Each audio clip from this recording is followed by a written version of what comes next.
અળગણ પાણી વાપરવામાં જેટલા જીવ મરે એટલા જીવ અળગણ વાણી વાપરવામાં મરે.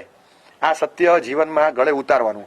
અળગણ પાણી એ અળગણ પાણી જીવ બળી જાય. અળગણ વાણી જીવ જ નથી બળતો, વ્યક્તિ બળે છે, સામેવાળી આખી વ્યક્તિ બળે. અને તમે અળગણ વાણી બોલી ગયા, એ અળગણ પાણીની જેમ જ વિરાધનાકારક છે. અળગણ પાણી જેમ ન વપરાય એમ અળગણ વાણી પણ ન વપરાય. આટલો અંકુશ આપણા જીવનમાં હોવો જ જોઈએ. અળગણ પાણી ને અળગણ વાણી એમાં સૌથી ભયાનક ફેક્ટર કોણ? અળગણ પાણીમાં મરે તો એકેન્દ્રિય જીવો મરે છે, મારવાની છૂટ નથી. કદાચ 3 જીવો પોરા વગેરે મરે. જીવતા જાગતા સ્વજન તુલ્ય પરમેષ્ઠી તત્વો પણ હોય અને પંચેન્દ્રિય જીવો પણ હોય. બધા જ 6.5 ફૂટના 5.5 ફૂટના માણસો વેતરાઈ જાય.